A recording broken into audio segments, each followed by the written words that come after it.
Hallelujah, praise the Lord. प्रभु यीशु मसीह के मधुर नाम में आप सभी को प्रेमी सलाम।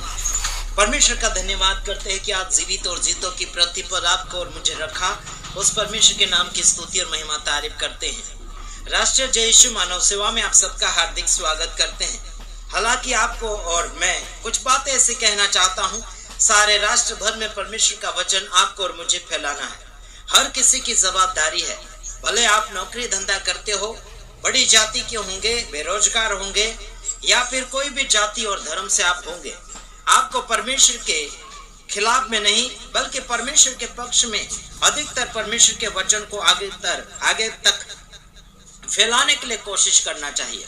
मैंने कुछ ऐसे वीडियो देखे, मेरे साथियों ने मेरे पास वो वीडियो भेजे और मुझे ऐसा मिला, वहां पर समाचार की आने जाने वाले मसीह लोगों को आराधना सभा में जा रहे थे, उन लोगों को रास्ते में पुलिस रोक टोक कर रही थी। मैं आपको यह बताना चाहता हूँ, आराधना सभा में कोई भी व्यक्ति शांति हासिल करने के लिए जाते हैं और कोई भी धर्मस्थान में इसीलिए जाते हैं कि परमेश्वर उनकी प्रार्थना सुने और उनको सवाल का जवाब दे और उन्हें रिहाई मिलना चाहिए दुख और दर्द से। यही आशा और ममता लगाए हुए जाते हैं। आपको एक और बात बताना चाहता हूं कि मसीह लोगों को या फिर अन्य धर्म के लोगों को कोई भी व्यक्ति रोक टोक नहीं करना चाहिए जो अपनी श्रद्धा लगाए हुए कोई भी ईश्वर के पास जाने के लिए कोशिश करते हैं जहां पर धर्म स्थान होते हैं। और आपको ये कहना चाहता हूं, विशेष करके तो धर्म स्थान यानी कि आपका मन है, यीशु मसीह यानी कि परमेश्वर आपके हृदय में है। आपको जहां ढूंढने की आवश्यकता नहीं है, बल्कि कई लोगों की श्रद्धा धर्म स्थान के ऊपर होती है जहां पर सेवक सेविका या फिर गुरु लोग आकर प्रार्थनाएं करते हैं और प्रवचन बांटा जाता है। वहां पर लोग अधिकतर जाने में अच्छी बात समझते हैं और बुनियादी बातें समझते हैं। हालांकि आपको यह बताना चाहता हूं, कोई भी हो गया, किसी भी धर्म में जाते हैं तो उनका रोक टोक नहीं करना चाहिए। भले किसी धर्म को छोड़कर किसी और धर्म में जा रहे हैं, अपने आप को वो किसी और धर्म में शामिल कर रहे हैं या फिर उसमें एडमिट हो रहे हैं या फिर उसमें अपने आप को सौंप रहे हैं, अपने आप को उसमें कबूलात के रीत से समर्पित हो रहे हैं, तो इसमें किसी को भी रोक टोक करने की आवश्यकता नहीं है, बिल्कुल नहीं, आजी बात नहीं। इसमें आपको समझ लेना चाहिए। अगर नहीं समझ पा रहे हैं तो आपकी मूर्खता आपको बहुत आगे जाकर धोखा खिलाते चले जाएगी। पुलिस होगी या फिर सरकार होगी, कोई भी प्रकार का रोक टोक मसीह लोगों को ना करें, इसी में आप सबका भला होगा। बीच में एक पास्टर को भी पीटा गया, कोई बहन को पीटा गया, कोई पुलिस वाला डंडे से एक लेडीज को पीट रहा है। महाराष्ट्र के अंदर बॉम्बे साइट में, वहां से मेरे पास समाचार पहुंचा, वहां से भी समाचार पहुंचा कि मसीह भाइयों बहनों को रोक टोक किया जा रहा है। आराधना घर में जाकर बैठकर राम राम की जय जयकार कर रहे हैं और फालतू का वहां पर राम की भक्ति कर रहे हैं, फिर क्या बोलना चाहिए, हनुमान के चालीसा बोल रहे हैं चर्च में, आराधना घरों में जाकर। तो इन लोगों को शर्म आना चाहिए। मैं आपको गालियां नहीं दे रहा और ना ही आपको बुरा भला बोल रहा हूँ। आपको इतना ही बताना चाहता हूँ कि आप चोरी कर रहे हैं और कब्जा कर रहे हैं दूसरे के धर्म स्थान पर या फिर दूसरे के मंदिरों में कब्जा कर रहे हैं। इसी में आप लोगों का करतूते पता चल जाता है कि चोर और डाकू और गुंडे लोग ऐसे होते हैं जो जबरदस्ती किसी की जमीन के ऊपर, किसी के घर के ऊपर, किसी के मंदिर के ऊपर, किसी के चर्चों के ऊपर कब्जा करते चले जा रहे हैं। ऐसा बिल्कुल नहीं होना चाहिए। लेकिन वहां पर चर्च में ये लोग हनुमान चालीसा कर रहे हैं, राम राम के नाराएं लगा रहे हैं और वहां से उठकर मसीह लोग शांति से चले गए।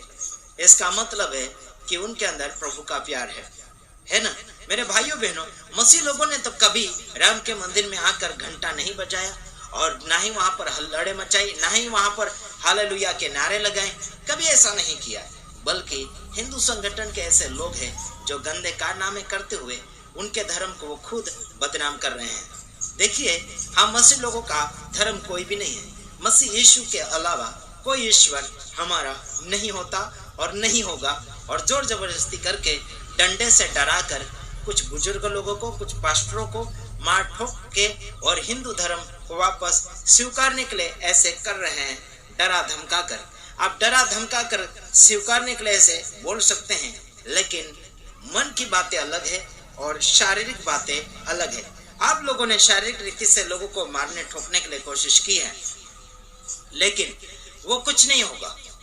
शरीर को आप मार सकते हैं, खून को मार सकते हैं, लेकिन हम उस परमेश्वर से डरते हैं मेरे भाइयों बहनों। इतना याद रखो, मसीह भाइयों बहनों जितने भी लोग हैं मेरे वीडियो को सुनते हैं, सावधानी से सुनिए। परमेश्वर आपके साथ है, कभी डरे मत। भले आराधना सभा में आपको नहीं बैठने दे रहे, आराधना सभा में आपको नहीं जाने दे रहे, कोई बात नहीं। आप अपने घर में बैठकर गुप्त रीति से मन में प्रार्थना कीजिए, प्रभु की भक्ति मन से कीजिएगा। प्रभु आपके साथ है। आने वाले समय में तो आराधना घरे भी बंद हो जाएंगे। ये घड़ी आ रही है और आ भी चुकी है।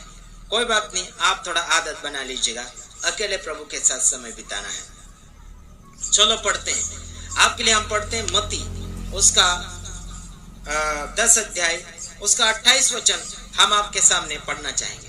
जो शरीर को घात करते हैं पर आत्मा को घात नहीं कर सकते। देखो, जो शरीर को घात करते हैं मतलब शरीर को नाश करते हैं, शरीर को मारते हैं, परंतु आत्मा को ये लोग नाश नहीं कर सकते। आपको कोई भी जोर जबरदस्ती करवा रहा है, अगर आप बोल रहे हैं, उनको कबूल कर रहे हैं, उनका धर्म को या फिर उनके भगवानों के बारे में कुछ बातें आपको बुलवा रहे हैं, अगर आप बोल रहे हैं तो समझ लेना है कि आपको ये ऊपरी तौर से बुलवा रहे हैं, लेकिन आपकी आत्मा अभी भी यीशु मसीह की है। मैं आपको छूट नहीं दे रहा हूं, मैं आपको ये छूट नहीं दे रहा हूं कि आप बोलो ऐसे, बिल्कुल नहीं छूट दे रहा हूं। लेकिन आप अगर बोल रहे हैं मजबूरन होकर, तो आप समझ जाना है कि आप मजबूरी में बोल रहे हैं।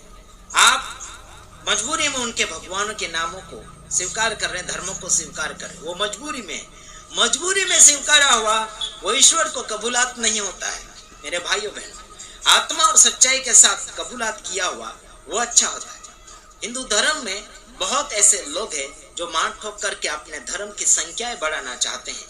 उसमें कितनी भी संख्या बढ़ा लो, उद्धार नाम की चीज बिल्कुल नहीं मिलेगी मेरे भाइयों बहनों। जोर जबरदस्ती किसी का भी धर्म और किसी का भी राज्य बिल्कुल नहीं बना सकते, और ऐसा करने वाले बहुत कुछ मौत के घाट उतर गए।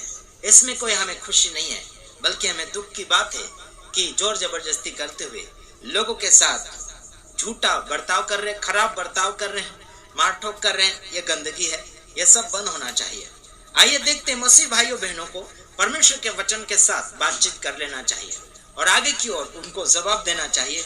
जो आपको मार रहे हैं, तोड़ रहे हैं, आपके शरीर को मार रहे हैं, तोड़ रहे हैं, आपको आगे की ओर जवाब देना चाहिए। आगे लिखा देख, जो आत्मा को घात नहीं कर सकते उनसे मत डरो, मत डरना, पर उसी से डरो जो आत्मा और शरीर दोनों को नरक में नाश कर सकता है। देखो, आपके शरीर को मार रहे, तोड़ रहे, इन लोगों से मत डरो। और जो आत्मा को ये घात नहीं कर सकते, परंतु उनको डरो मत, उनको डरना नहीं, पर उसी को डरना है जो आत्मा और शरीर दोनों को नाश कर सकता है, नरक में डाल सकता है। ऐसे परमेश्वर से डरो। वो मरता नहीं, वो परमेश्वर से डरो जो आपकी और मेरी हर कहानी की एक एक कड़ी जानता है। हम पाप करते हैं, ईश्वर देखता है। हम माफी मांगते हैं, ईश्वर देखता है। क्या करते हैं, ईश्वर देखता है। लेते हैं, देते हैं, ईश्वर देखता है। मेरे खुदावन के करीब सच्चाई चलती है, झूठ में पास नहीं होता है। समझ में आ रहा कि नहीं आ रहा? जिस परमेश्वर की हम आराधना और भक्ति करते हैं, जितने सताओं में सताए जा रहे हैं, मेरे भाइयों बहनों, आप एक धन्य व्यक्ति है। आपके ऊपर प्रभु अनुग्रहकारी है। इसीलिए आपके ऊपर क्या हुआ है, प्रॉब्लम आ रहा है, संकट आ रही है। इजराइल में भी बॉम्ब के ऊपर बॉम्ब फोड़ दिया जा रहा है। वहां के लोग फोन के ऊपर फोन किए जा रहे हैं कि उनकी रक्षा के लिए फोन, यानी कि उनकी रक्षा के लिए हम प्रार्थना करें। यही उनकी रिक्वेस्ट है। लेकिन ये बाइबल के अनुसार लिखा गया है, राज्य राज्य के ऊपर और जाति जाति के ऊपर लड़ाइयां और झगड़े और चढ़ाइयां होंगे। इसे अंत मत समझ लेना, लेकिन ये ये बस शुरुआत है मेरे भाइयों में। ये तो बस अंत का चिन्ह होता है। ये तो बस शुरुआत है, अभी अंत आया नहीं। ये तो झलक है। झलक के देखकर डर मत जाना। झूठे मसीह लोग भी आएंगे कि अंत का दिन आ चुका है, ऐसे बोलेंगे। ये साल में यीशु आएगा, वो साल में यीशु आएगा, बहुत कुछ वाफाए के ऊपर वाफाए उड़ाते चले जाएंगे। नकली यीशु चीन देश में लेडीज के रूप में आ गया है, वह लोग प्रचार कर रहे हैं। कुछ लोग बोल रहे हैं कि यरूशलेम माता, कौन सी माता, क्या क्या माता, ऐसे ऐसे ईश्वर भी आ चुके हैं लोगों के मन भावना में। लेकिन हमारे मन भावना में एक ही ईश्वर है जिसका नाम है यीशु। वो जमीन और आसमान का परमेश्वर आपके और मेरे हृदय में रहकर प्यार और मोहब्बत बांटने के लिए कभी उसने कंजूसी नहीं की है। तो आइए आगे की ओर आपको एक और बात बताना चाहता हूँ। शरीर और आत्मा को नरक में डालने का ताकत और हिम्मत रखता है, गारंटी और हौसला रखता है। उसी परमेश्वर को मानेंगे और उसी परमेश्वर को जानेंगे। इसके अलावा दूसरे को जानने के लिए हमने कभी भी कोशिशें नहीं करी। अरे जिस परमेश्वर ने जमीन और आसमान के ऊपर नीचे जो कुछ भी बनाना था उसने बनाकर रख दिया, उसी परमेश्वर को जानने के लिए हमारे उम्र यानी कि हमारे दिन के घंटे, हमारे दिन के समय, मिनटे ये कम पड़ रहे हैं। हम किसी और के पास और किसी और को पूजने और पूजाने क्यों जाएंगे? मेरे भाइयों बहनों, आपको समझ में आता है तो समझ लेना चाहिए, अगर नहीं तो परमेश्वर का भय मान लीजिए और आपको समझ का आरंभ हो जाएगा, बुद्धि का शुरुआत हो जाएगा। बुद्धि क्या चीज होती है और नहीं होती, क्या होती नहीं, उस बात को मद्देनजर रखते हुए आपको कानूनी बाइबल देख लेना चाहिए। ये बाइबल नाम तो इंसानों ने दिया, बल्कि ये तो परमेश्वर के वचन है, परमेश्वर के शब्द है। लेकिन एक पहचान कई लोगों ने दिए जिसका नाम है बाइबल। बाइबल नाम दिया गया है। बाइबल एक ईश्वर नहीं है, ये तो किताब का नाम रखा गया, केवल किताब का नाम। 66 किताबें मिलाकर एक किताब बनाई गई, उसका नाम है बाइबल। हाँ जी, लेकिन बाइबल ये परमेश्वर नहीं है। लेकिन बाइबल नाम की किताब के अंदर वचन जो है परमेश्वर के हैं, मनुष्य के हैं और शैतान के हैं, और कई लोगों के वचन, उनके कारनामे जो है ना, कई लोगों की गवाहियां हैं, कई लोगों के कारनामे जो परमेश्वर की प्रेरणा से लिखवाया गया है, कई दासों के द्वारा, कई वक्ताओं के द्वारा। लगभग 40 लोगों ने इस किताब को लिखने में समय बिताया है, उनका योगदान है। आप सभी को फ्री में मिलता चला जा रहा है, तो आप चने के झाड़ के ऊपर ना चढ़े, लेकिन परमेश्वर के अनुग्रह को बड़े सामर्थ के साथ, अनुग्रह के साथ और बड़े ठोस और ईमानदारी के साथ बांटने के लिए कोशिश करें।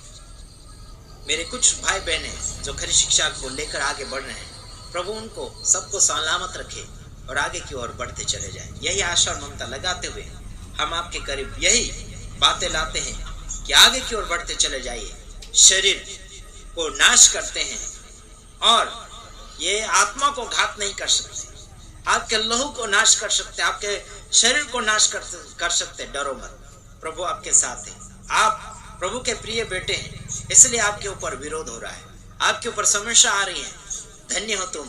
प्रभु आप सबको आशीष करे। आप सभी को सल्यूट करता हूँ, आप सभी को सल्यूट करता हूँ जो आप प्रभु के नाम में दुख को झेलते हैं, परेशानियों को झेलते हैं, विरोध को झेलते हैं। प्रभु आप सबके साथ हैं। खुदावन तुम्हें सलामत रखे। लेकिन विरोधी लोगों को मुंह तोड़ जवाब देना चाहता हूँ। परमेश्वर का अनुग्रह को जान लो, समझ लो, यीशु मसीह धर्म का मालिक नहीं है। यीशु मसीह कोई भी प्रकार के धर्म से संबंधित बातें नहीं करता। वो खुद धर्मी है, वो खुद पवित्र है, वो खुद स्वर्ग का राजा है, वो खुद मालिक है ना। तो वो खुद परमेश्वर का मार्ग आपको और मुझे बता रहा है। क्या सोचते हैं आप? यीशु मसीह मार्ग है, जीवन है, सत्य है, उसके अलावा कुछ नहीं है, कुछ नहीं है। जो कुछ है मोह माया, धन दौलत क्षण भर में घट जाएगा, बढ़ जाएगा, लेकिन परमेश्वर ना ही घटता ना ही बढ़ता, जो है सो है, वो सदा एक सा है। धन्यवाद। इस वीडियो के साथ आप बने रहे, आगे की ओर फैलाइए।